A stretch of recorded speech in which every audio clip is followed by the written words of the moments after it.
Good evening. Tonight is the April 9th meeting of the Lowell Conservation Commission. I would like to start off with an item of continued business and enforcement order. Sai Dang, I believe, is no longer the owner. We've discussed this at several meetings. This is 258 Varnum Ave. Last meeting, the new owner came in and visited, said that they would be doing some additional cleanup, that they've already taken a lot of trash out. Have you heard anything? No updates from them? Okay. I think that these guys are definitely, working, but they'll give us some updates when they have them. I'd like to continue this to the next meeting. I motion to continue this to the April 23rd meeting. Hopefully that's the last one. Any second? Second motion. All in favor?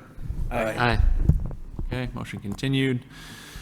Next up for new business, another enforcement order. This is Peter Noon. Am I saying that right? Noon. 5 Presidential Circle of Drake. This is at 915 Pawtucket Street. An enforcement order has been issued due to the removal of landscaping and installation of a gravel parking area within the 100-foot buffer zone of a wetland and within the 100-year floodplain. I believe that there's somebody here to speak up. You just start by telling us your name and address. Hi guys, good night. My name is Anderson. The address at 915 Pawtucket Street, Lowell, Massachusetts. When I moved right there, me and my partner is now, I just try clean everything, less everything is done, you know what I mean, because don't look like very nice, you know what I mean. And if I do something wrong, say, you know what I mean, I just want to fix and I want to less everything perfect, you know. Just say sorry if I do something wrong. I try just clean and start work, you know. So I mean, I went by today.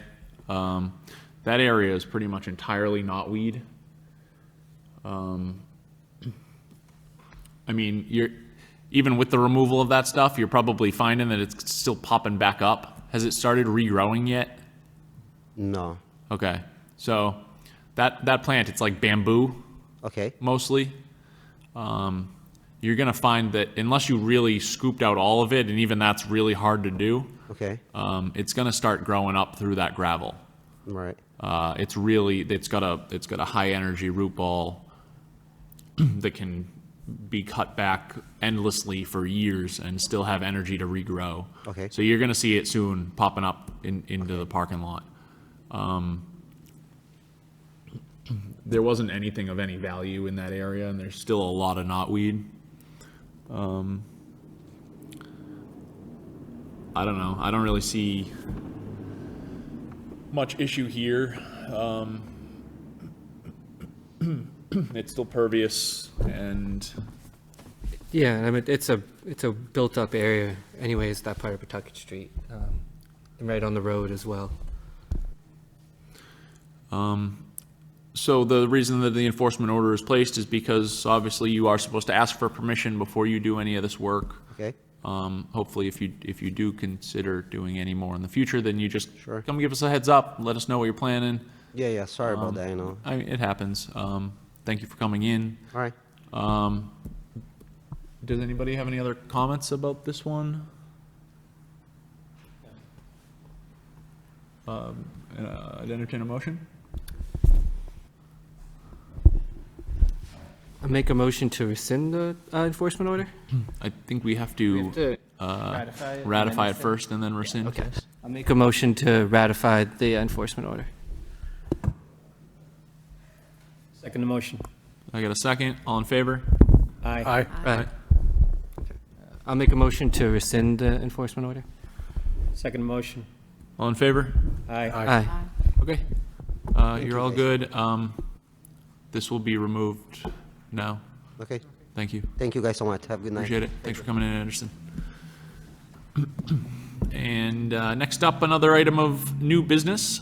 A notice of intent put in by Andrew Trang, Green Tree Property LLC, 1550 Middlesex Street.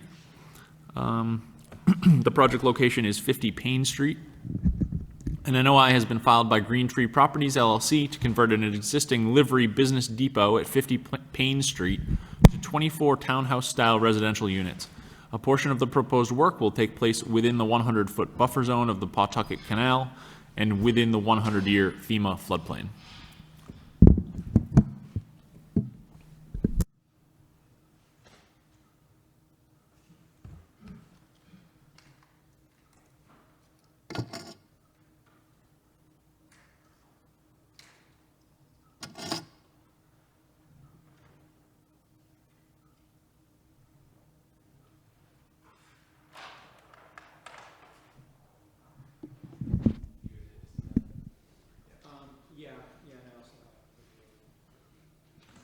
Great.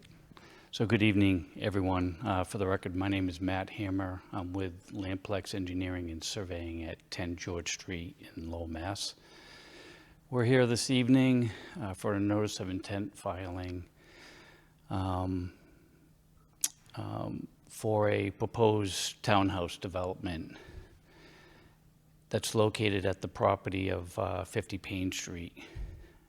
The owner of the property is Green Tree Properties LLC. We have a representative of Green Trees here this evening as well. They're going to take the challenge of removing this existing building and associated buildings and redevelop it into a townhouse development. This is Saunders Street here and Payne Street, which provides an odd triangular frontage to the property, which is here. This is the entire parcel. The area is 45,764 square feet in total area. There is a section along the Pawtucket Canal, which is owned by the proprietors of Locks and Canals. And then we have here the Pawtucket Canal, which is a man-made canal. It's run and owned by the proprietors of Locks and Canals. And I also have an overview plan also that's helpful, which puts this canal in perspective of the locks, which are the gate valves that control this section here of the Pawtucket Canal.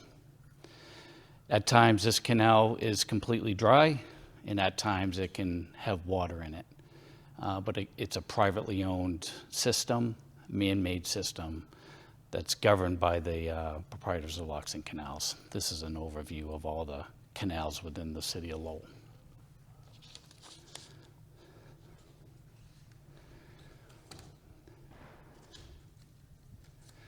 Associated with this canal is a floodplain line. I don't know where this floodplain line came from originally, but we discovered this floodplain line, and I included this in the notice of intent filing.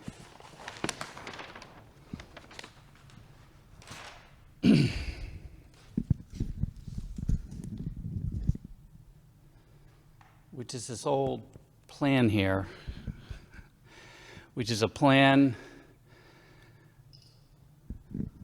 back when this area here was actually carved out. And the carved out area here, it's hard to see on this particular plan because it's blown up, but I have a reduced version in the notice of intent filing, that this actual point here, which is an overlay,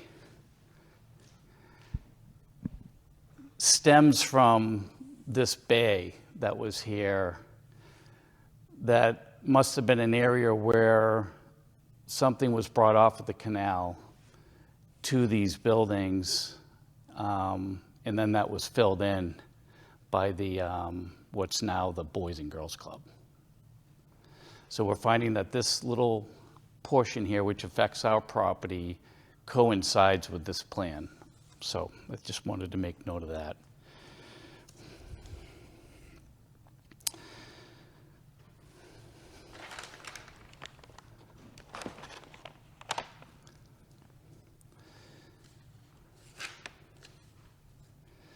There's also a provision in the Wetlands Protection Act that I can give to everybody.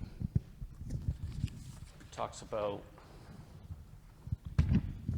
human-made canals.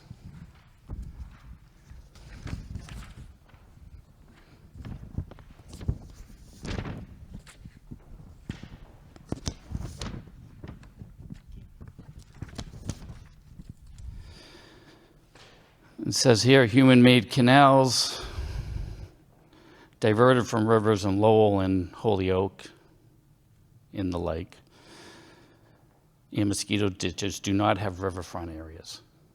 So I think that's important to note. That's why there's no riverfront associated with this particular canal.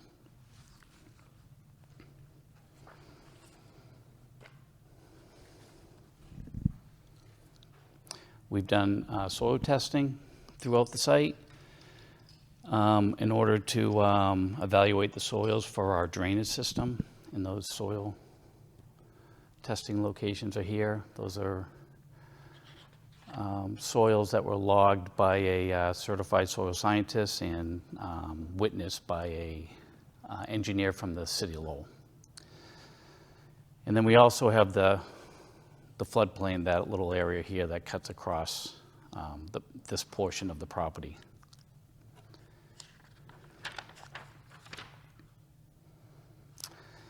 This also is a very interesting area of the city. It's a low point of all the stormwater that collects from here all the way up to Westford Street. So you can imagine you have all this water that's combined with sewer and stormwater. And at times it reaches its capacity when you have these, a heavy deluge of rain in a short time period. It happens maybe once or twice a year. There's sensors in the stormwater manholes to identify when this occurrence is happening. They have a sensor in the manholes that show when the water comes up that they're reaching this sensitive capacity issue in the combined stormwater. Historically, it used to be piped directly into the canal, and it would just go into the canal. Over time, that pipe's been terminated and blocked off, and the city is currently in the process of separating the stormwater and the sewer, and this problem will go away in a time period of, I'm going to say, 4 to 8 years. This project is actually going to be the first project that gets done because this is the worst section of the city that's affected by that combined stormwater. And I'll go over why that's important later. I just wanted to point that out.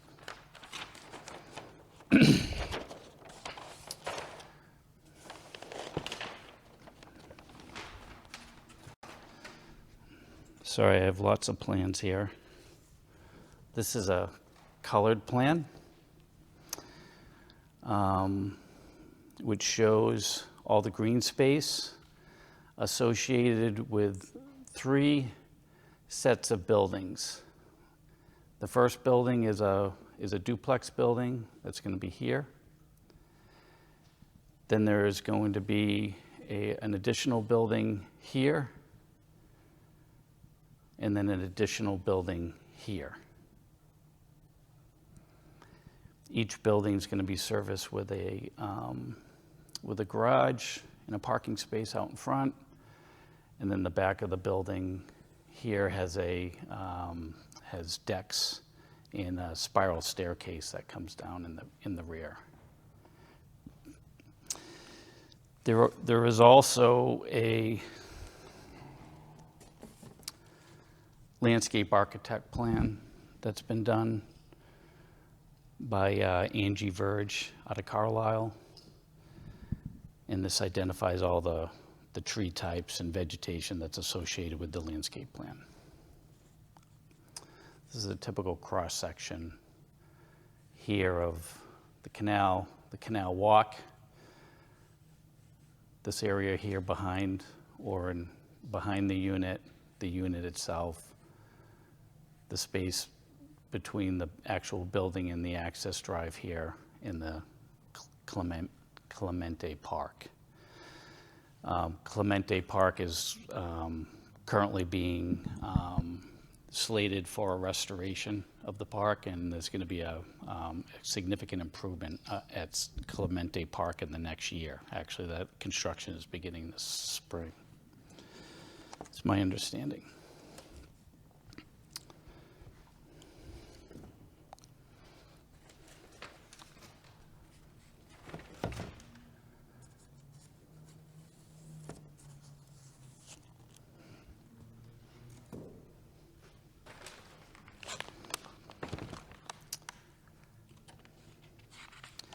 Part of the Clemente Park project was that they requested an easement that's shown here.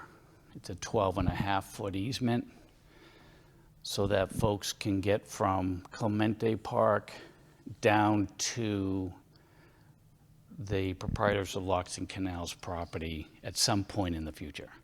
There is nothing that I know of actually designed in this stretch here, but there is at some point going to be a walkway of some sort along the canal that'll be facilitated by the National Park Service on that.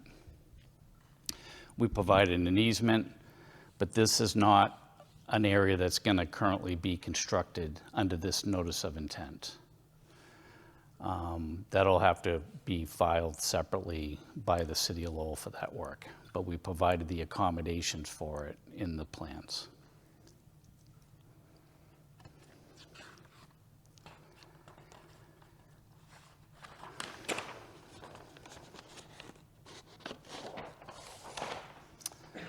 So this is the grading plan.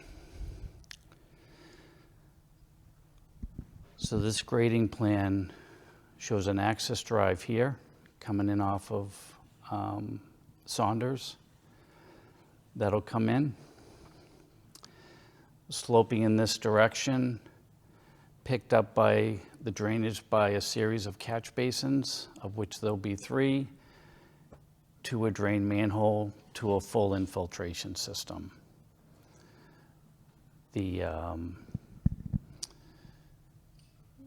That system will be accommodated with what we call subsurface infiltration chambers for that system.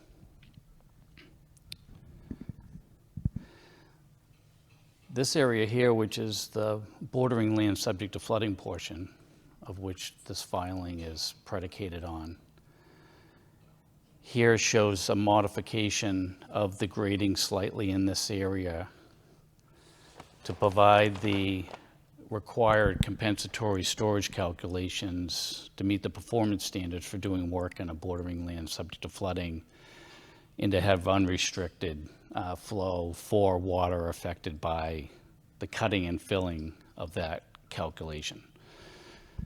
That is done here. The bordering land subject to flooding calculations get conducted on a per foot basis.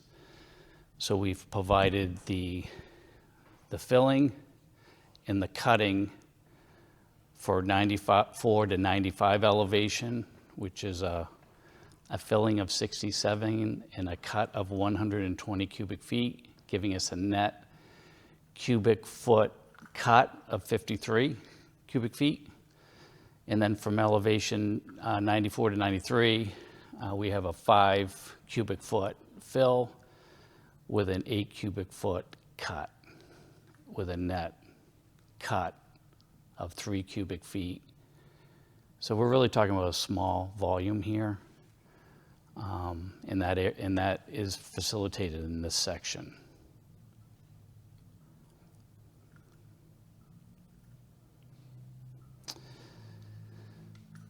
So this project ran into a situation related to the combined sewer and drainage problem where the city we wanted to make sure, or the city wanted us to make sure, that if in fact there was an occurrence where the sensor goes off in this manhole that says, okay, we got a problem, the capacity in the pipe is being affected by this rain event, because it's only in a rain event. It's never in a dry condition.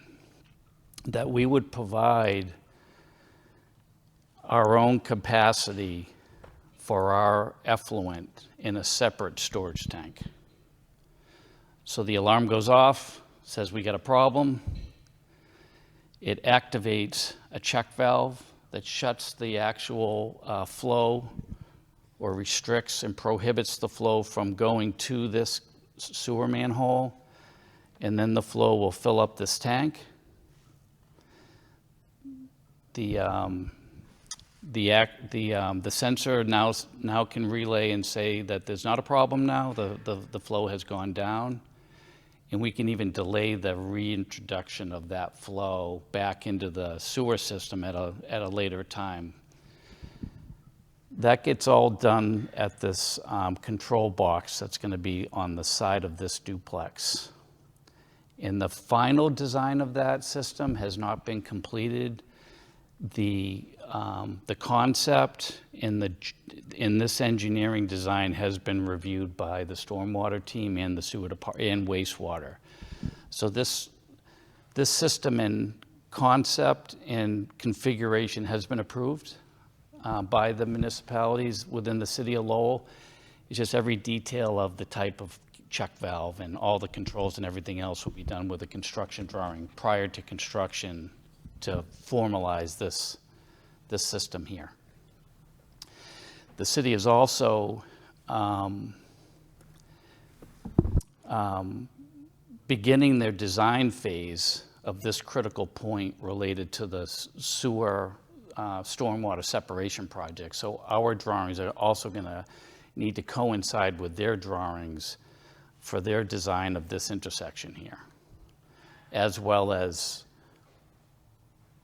when the drainage is separated. I believe they're going to reactivate this piping so that the stormwater can go into the canal after it provides whatever best management practice would be acceptable before it gets to the canal.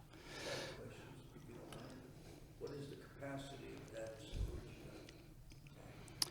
storage tank? It's 8,000 gallons. So we calculated the amount of flow from the number of units that can take this tank. It can take a tank for a full 24-hour. But we have to bear in mind that they only have this condition for usually 2-hour time period at the most. So that we have a history of how long this event happens, so we're able to gauge it that way as well. There'll also be a maintenance plan for the facility that'll take care of the operation and maintenance of these systems, as well as protocols. We're even going to be able to, if need be, manually shut this valve if needed, and so on and so forth. So there's mechanisms that are in place to maintain this system, separate than the individual owners, obviously, of the condo complex. But the condominium complex will bear the full responsibility of operating and maintaining this along with the stormwater systems as well.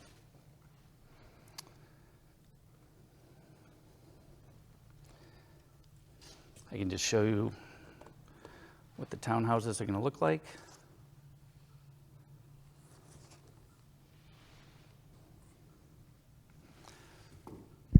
And I can answer any questions from the members of the commission.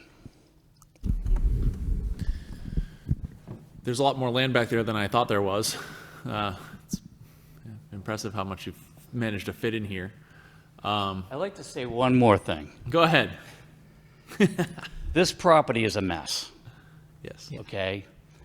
You know, we've received unanimous approval from the planning board, the zoning board of appeals, full support from the city of Lowell, to have Green Tree Properties go in and take on this challenge. This is going to solve a lot of issues related to this area. You're going to see more projects in this area in the future as well. But there's a lot of neglect, we'll call it, that goes on down in this area of Lowell. And it's really going to complement the park.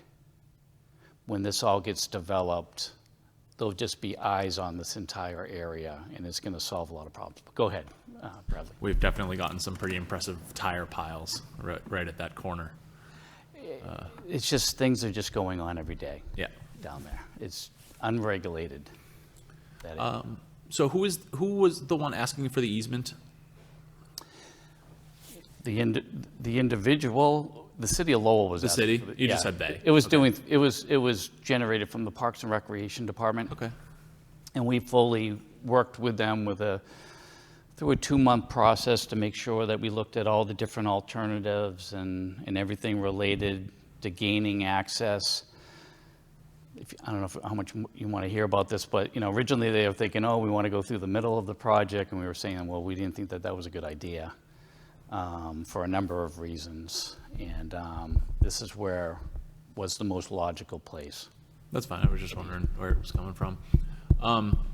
It looks like there's a lot of trees right at the edge of the canal there. Are those on the property in that other, where are those trees, the tree line that's on There's the? a tree here that's not on our property. That'll stay.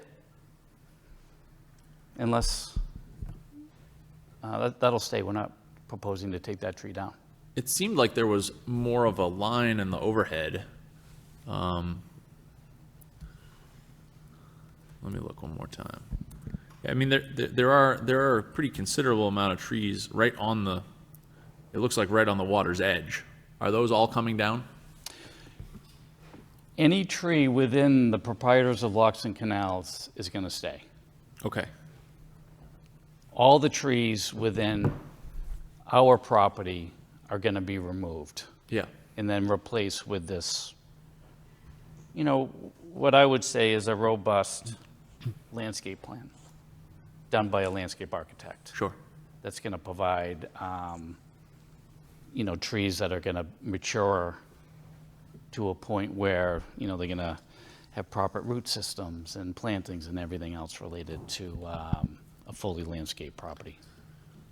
Part of what I was getting at about these trees, other than not knowing what property they were on, is there's a lot of invasives there. Yeah. I would hope that the owner would include a package for some maintenance of this. If there's, you know, just cutting it isn't going to be enough. Well, let's put it this way. I don't know what type of invasives they are, but we would be digging down to a location that would remove any invasives that are on our property. Okay. I mean, essentially, you have predominantly fill. on the Yeah. property, yeah. Yeah, and I don't know where exactly the property lines are. It's hard to tell what is on this property and what's on the canal and what's on the park. There's a lot of bittersweet that's choking out the trees there. Yeah. We have no problem digging all of that out, Sure. but Easier to do now. But my experience has been asking anything out of the proprietors of locks and canals is just, you know, just takes so much time. I do know the representing attorney for the proprietors of locks and canals. We have no problem inquiring and asking, and maybe getting some support from the city to see if they're willing to say, oh, yeah, if you're going to help that situation, maybe that benefits them. But they tend not to want to take any action on doing anything. I wasn't really trying to get you to ask them. I guess I was wondering if the applicant would consider including a written plan for removal of invasive species. Yeah, we can do that, sure. And we can add that into the order of conditions as well. Okay. Other than that, we're talking about a small area of cut and fill that's debatably, why did you decide to file this with that information instead of a LOMA? Well, a LOMA is a letter of map amendment, and I don't typically see LOMAs being issued unless they're elevation-based LOMAs. So you can quantify that you're out of the floodplain by an elevation, but we don't have that here. And the main reason is because this canal could be dry for the next 10 years. It's up to the person who's controlling the gate. So how do you quantify that with FEMA down in Washington or wherever they're located down there? And they're just looking at mapping.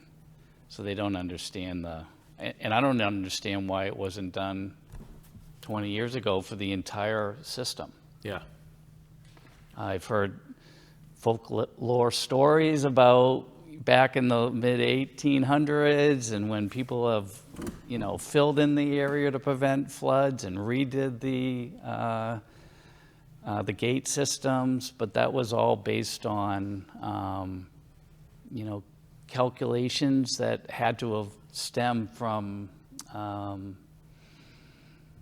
the contributing subcatchment to Lake Winnipesaukee, if you want to Sure. try to figure out what you think the extent of a elevation-based 100-year flood after it's coming off of the Merrimack River. It's not an easy calculation to do, which is, I guess, primarily why this flood overlay has been in the canal system and never been corrected. I'm sure someone's tried.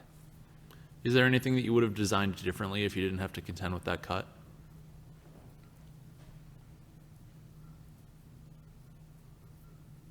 Yeah, I would have built the wall up higher and just tried to give myself 2 feet of safety elevation above this wall here, above this system, with the walls over here. Yeah. I just would build up. To raise the houses? Just you just bring yourself up. But to explain that and having a LOMA issued by FEMA is just difficult when it's an overlay. I get that. I wasn't sure if it might be as easy as to say, like, this area was obviously all filled. Here's the old, But I hear what you're saying. They don't deal with Yeah. stories. They just Sure, look sure, at the numbers. Yeah, If yeah. one's higher than Height the of other, they mechanical just issue equipment. the, Sure. yeah, so. I would say with the old flashboard system, Use your microphone, please. I would say with the old flashboard system, that would have been a concern. But now with the bladder dam system that they have now, I don't think that would be, they can control the bladder dam better than they did with the old flashboard system back in the day. Oh, yeah, sure. Yeah. Plus, it's a lot safer to just push a button than it was to go screw around with some flashboards with all that water. Right. And they get you attached with a chain. Just in case. Yeah. So the flood is an actual flood. There is not too much of a concern, I don't think. No, this isn't a clay pit brook Yeah. flood. Sure. This is a theoretical flood. It's a flood. It's a bordering land subject flooding Kind of. per the Wetlands Protection Act. Sure. So there's Yeah. no way. There's no way to avoid it. But all of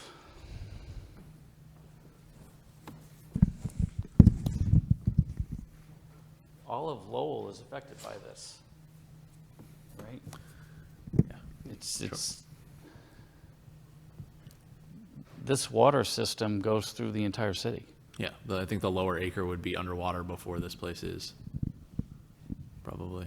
Yeah, so we, we have to respect the overlay and provide the performance standards to meet it. Does anybody else have any questions? When I went down to see the site, I came through Saunders down Paynes. It was very narrow, Yeah, very congested. right, You mentioned each unit's going to have a garage and one parking spot. Is Right. emergencies, again, very narrow, people were in the streets. It was very difficult to get through that area. Yeah. How is the fire department going to get down to these condos? right. So we have an email from the fire department that's reviewed this plan. We've done a full swept path analysis, which is analysis to show the fire truck coming completely into the site, to turn around, and then to come out. I actually have a copy of one if you care to look at it. That's in the file that went through the planning board proceedings. But Saunders is an unregulated mess. So there's going to be signage that's going to be put in, which was one of the conditions from the planning board proceedings. But they just need to keep this area, once this duplex comes in, everything that goes on down at this corner is going to go away. And then there's going to be signage that's going to be implemented. Are those all- all auto body shops on Payne Street? Because they were out into the street. I couldn't get my vehicle through. And Oh, and it's there's- multiple auto there's- body shops. There's many on the road. times you can't even get around onto Payne. So so- how are you going to get your construction vehicles in there? It's going to be tough. Oh, once we start construction, nobody is going to be in this corner. So it's just, nobody goes down there, other than people to access the auto body shops down there, or to loop around to get over to Mount Vernon.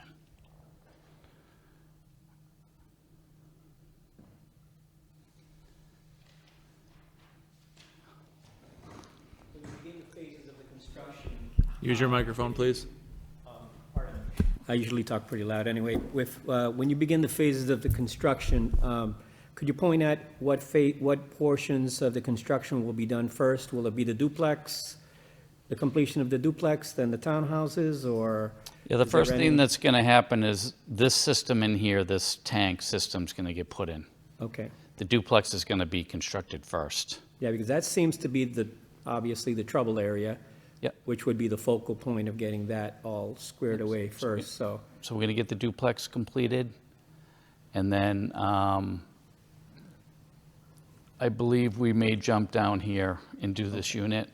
We're going to build this infrastructure, and then we'll just work our way back. Okay, thank you. Got to add that there's an erosion control line that's been put into the plan. This plan might need a NIPDES because it's over an acre, just barely. So we'll do a stormwater pollution prevention plan, which is also called a SWIP, to obtain a general permit from the EPA to control the construction of this entire site under a NIPDES permit, which is National Pollution Discharge Elimination System permit. And at its closest point, how close would you be with the construction to the canals itself? Well, I'm sorry, I just can't, even with my glasses, I can't see the this is going to measurements that be are in- probably, I mean, 5 from or the, 6 from the feet. back of the condos. this will probably be 5 or 6 feet. We're going to remove that pavement. Okay, Then this erosion line will get moved over onto our property. okay, Okay, and then we'll begin the construction here. It's 20 to 30 feet, 20 to 30 feet, yeah. okay. It came up in an unrelated conversation the other day. Can you tell me what the threshold for NIPDES is? Is it just that the site's over an acre? Yes, Okay, thank you. Walk me through a little bit more about the stormwater system, the infiltration system. Sure. Is that it underneath the right side units? Right here. Yes? Yep. Okay. And I know that there were some comments about bedrock, potential high I've bedrock. heard, I saw that comment. I've spoken on a number of occasions with Gordon Bergeron, who's represents the stormwater team, sometimes with Joe Cady, sometimes with Nick Young. We have full soil testing. There has been ledge encountered over on Eagle. I know there's problems over there. And I think that's where that was stemming from. But we have not discovered any. We actually would want some ledge for the buildings. But we have test holes that don't show any ledge at all. I don't have any other questions. This is an NOI filing, so we are in a public hearing. Is there anybody from the public that would like to speak about this project?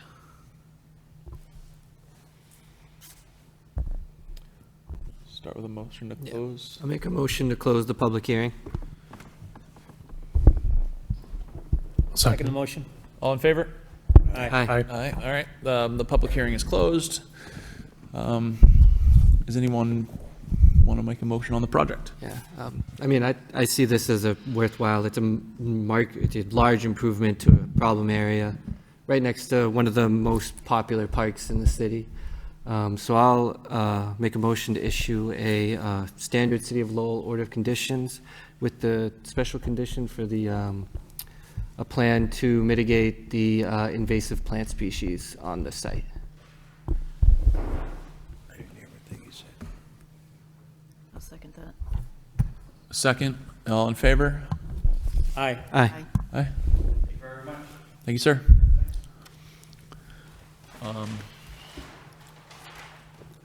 Give Matt a second here.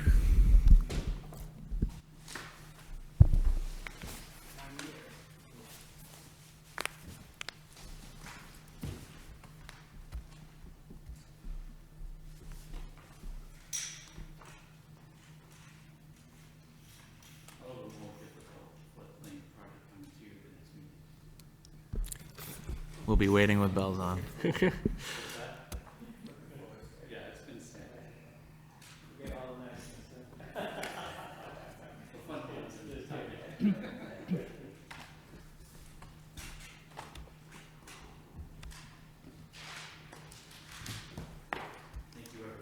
it.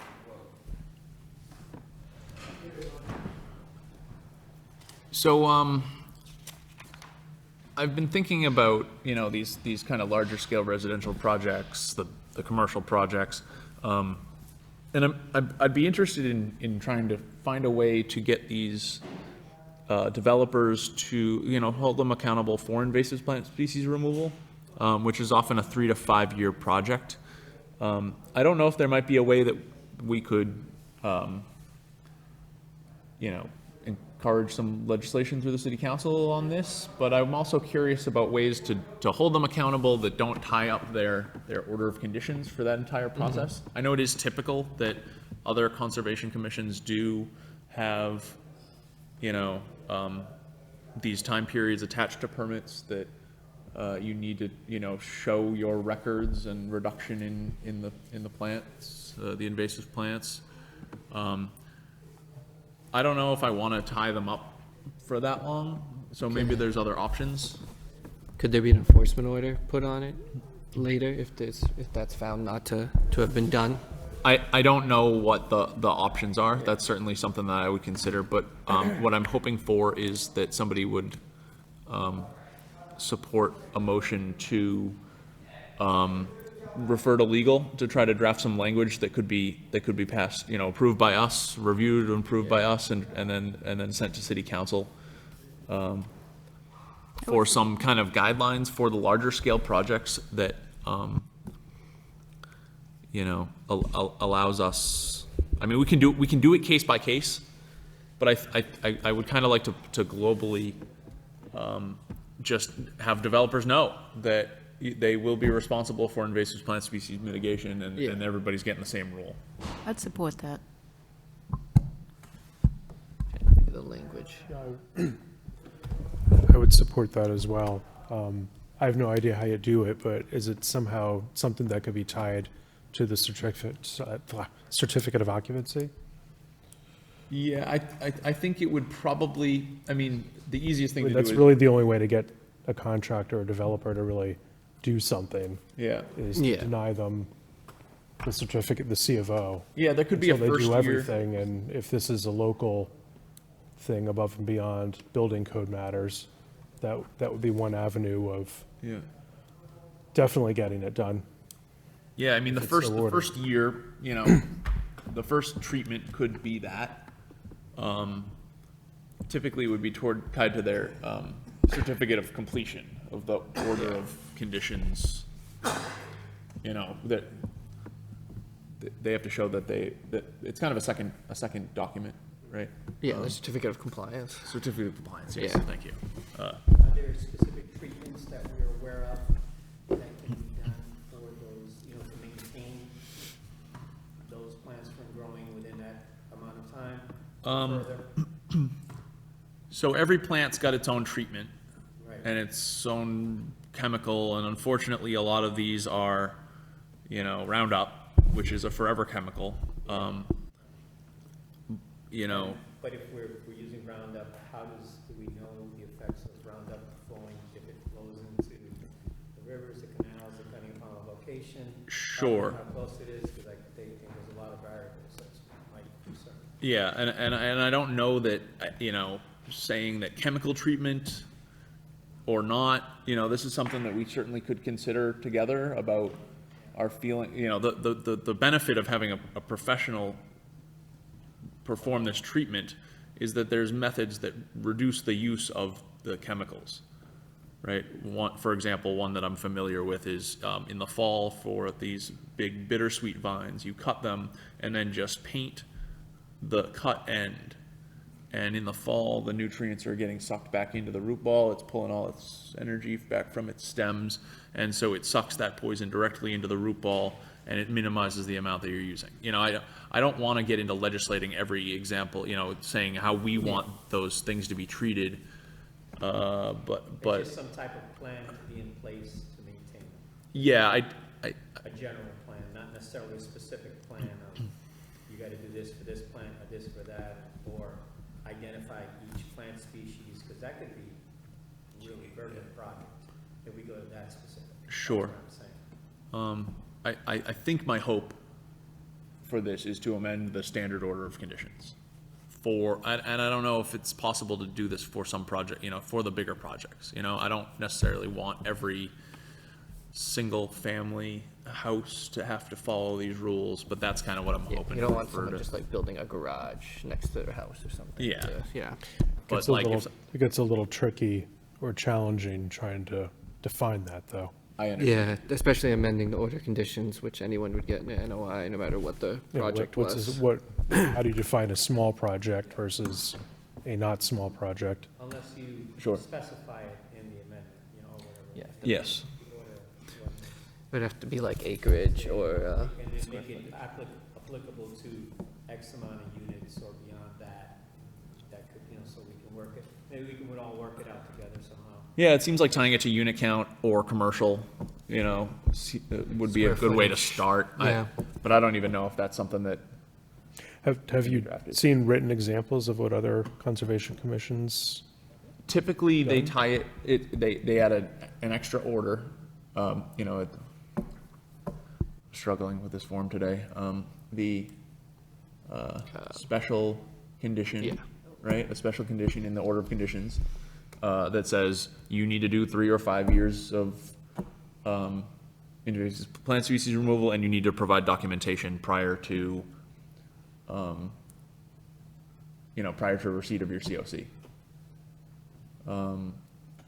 I'm trying to avoid having to tie this to, you know, I mean, we could just, we could just do that Do for it. each project, for how big they are, and ask that as a special condition, depending on size and location, because not every location's gonna have invasives on it, but most in Lowell do. so maybe the request could be that we find some language to have as our standard detail for special condition of this stuff and case by case bit for now. And if legal has a good recommendation in the meantime about how to guide that, we'll take it.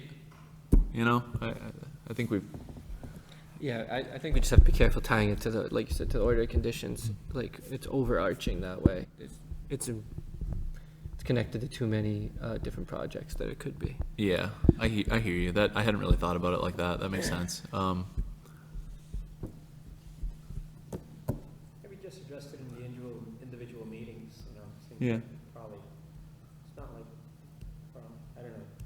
We could put in something if we expect to see a lot more of these projects, which we might, but again, you know, we probably address it anyway in the meeting like we just did now, so. Yeah. Yeah, I would like to have some kind of But have something. good language, definite to- good language and, Like something pre-done by law or, Yeah, I don't see anything wrong with that, I support that. cool. Does anybody want to make a motion about that? That we can send this to legal for review and guidance? we kind of want like, not, I wouldn't say boilerplate to go along with it, special order. Yeah, yeah, listen to this conversation and give us some, give us some thoughts.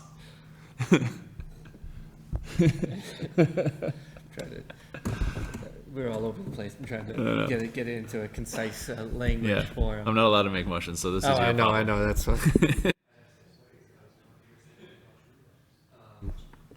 I'll make a motion to, I'll just say, ask legal about having some language related to the mitigation of invasive species on larger projects. Maybe a standard language that we could use on each project on a case-by-case basis. But that way, we're not just making things up as we go along, so, yeah. Can I get a second? I'll second that. Big projects like this, yes, make sure that they have invasive species that taken care of, 'cause I was just looking for clarification, if it was for commercial or. I was just looking for clarification if it was for commercial or single-family homes. Yeah, bigger, I think, I don't want to tie every single family to this kind of same language. But a project like that we just saw, I would, Yeah. definitely Yeah. would. All right, thank you. All in favor? Aye. Aye. Thank you. We have the 3:26 meeting minutes. Anybody have any comments, changes? Motion to approve? Motion to approve meeting minutes. I'll second. Seconded, all in favor? Aye. Aye. Anybody else? Any last words? Anything from you, Peter? Okay. Motion to adjourn. Second. All right. Good night, everybody. Thank you very much.